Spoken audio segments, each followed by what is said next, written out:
노인을 생각하면 무엇이 떠오르나요? 허약함, 의존, 부담감. 전 세계적으로 노인 인구가 증가함에 따라 이러한 선입견은 종종 우리의 인식을 잠식시키고 우리의 부모님, 할머니, 할아버지 또는 노화에 대한 우리 자신의 인식에도 영향을 미칩니다. 그래서 노인들은 종종 지혜, 경험, 성숙 이러한 단어보다는 사회적인 부담으로 비춰지고 지속적인 보살핌을 필요로 하는 개인으로 묘사됩니다. 이런 것들은 노인들의 어떤 건강, 사회적 활동에 대한 적절한 정보와 지식이 없기 때문이기도 하고 적극적으로 참여하는 노인들이 우리가 갖는 정보 틀 안에 들어오지 않기 때문이기도 합니다. 저도 역시 고정관념에 잡혀 있었던 사람이었지만 어떤 계기로 인해 노화는 성장의 시간, 활력의 시간, 기쁨의 시간이 될 수 있다는 것을 알게 되었습니다. 노화가 천편일률적인 경험이 아니라 분명히 삶 자체만큼이나 다양한 그러한 경험이 존재한다는 것을 알아야 되는 거죠. 일부 노인들은 마라톤에 여전히 참여하기도 하고 다른 사람들은 책을 쓰기도 하고 어떤 사람들은 사회의 봉사에 적극적으로 참여합니다. 이 사람들이 비정상일까요? 노화가 사회의 기대를 거스를 수 있다는 살아있는 증거라고 볼 수 있겠습니다. 그들은 우리에게 노인들이 부담이 아니라 우리 사회의 중요한 한 역할로 여전히 존재한다는 것을 상기시켜 주고요. 그들은 우리에게 나이는 단지 숫자일 뿐 삶에 대한 활력과 열정은 만료일이 없다는 것을 보여주는 것이기도 합니다. 최근에 제가 접한 책은 와다 히데키라는 노인 정신의학 전문가가 쓴 80세의 벽이라는 책입니다. 이 책을 계기로 80세가 넘는 나이에도 노인에 대한 일반적으로 우리가 갖고 있는 고정관념에서 벗어나 젊은 사람과 같지는 않겠지만 노화에 대해서 자신이 받아들이고 성취감 있고 나름 활동적인 삶을 행복하게 살 수 있다는 것을 알게 되었죠. 아침에 가볍게 산책을 하고 또 식단에서 중요시 될 수 있는 영양 부분에서도 그냥 가볍게 하는 것이 아니라 과일과 채소, 기름기가 적은 단백질 이렇게 균형 있는 식이를 하고요. 에너지와 활력을 유지하는 그런 데 있어서 굉장히 중요한 부분이 아닐 수 없습니다.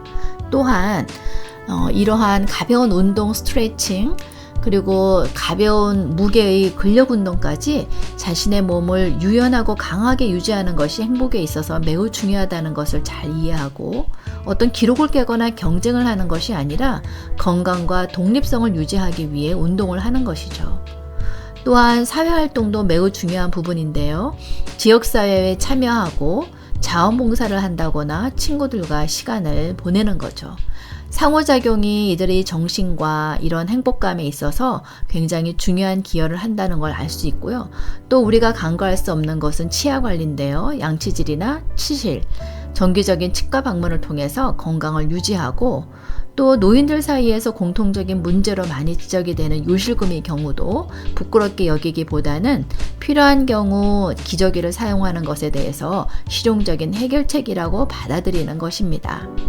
이러한 모든 것들이 노화로 인해서 우리가 부정적으로 보는 고정관념에 매여 있는 것이 아니라 수용적으로 자신의 건전한 건강한 노후를 이어간다는 면에서 굉장히 좋은 그런 교훈을 주는 책이었습니다.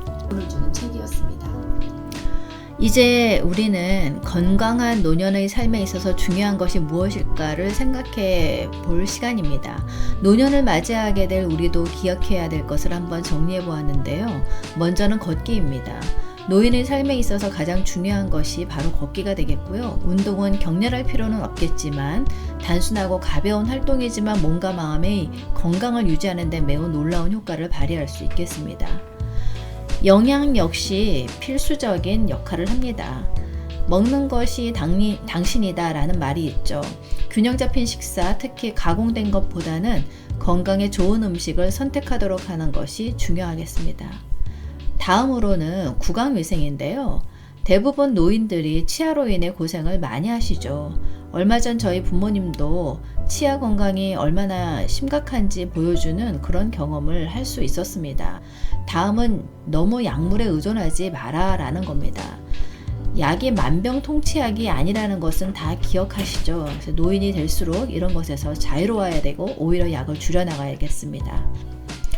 결론적으로 이제 우리는 노인을 새로운 관점에서 보기 시작할 때입니다. 우리의 편견을 버리고 황금기가 정말로 건강, 활력, 그리고 은혜로 가득 찰 수 있다는 사실을 받아들이는 것, 건강한 노인을 존경하고 이를 지원하는 사회를 만들어 가자는 것입니다. 자, 이제는 오늘 이 시간에 다루어 본 내용을 요약할 시간인데요. 우리는 노인 인구를 둘러싼 고정관념을 변화시킬 필요가 있다는 것입니다. 우리는 활동적이고 건강한 생활 방식으로 노화의 전형적인 이미지를 구축해 가고 건강한 노인이 갖는 적정한 신체 활동, 균형 잡힌 식사, 구강 위생, 그리고 노인의 건강 필수 요소라는 것들을 잘 기억해 두어야겠습니다. 이제 더 이상 노인들은 사회적 부담이 아니라 계속해서 삶을 살아가는데 온전하고 존엄한 개인으로서 받아들이는 우리의 관점의 변화가 필요하겠습니다. 다음 세대에는 우리가 바로 노인이 될 텐데요. 지금부터 건강한 생활 방식을 갖도록 해서 여전히 활력 있는 노인으로 사회로부터 존경과 보살핌을 받는 노인이 되어야겠습니다.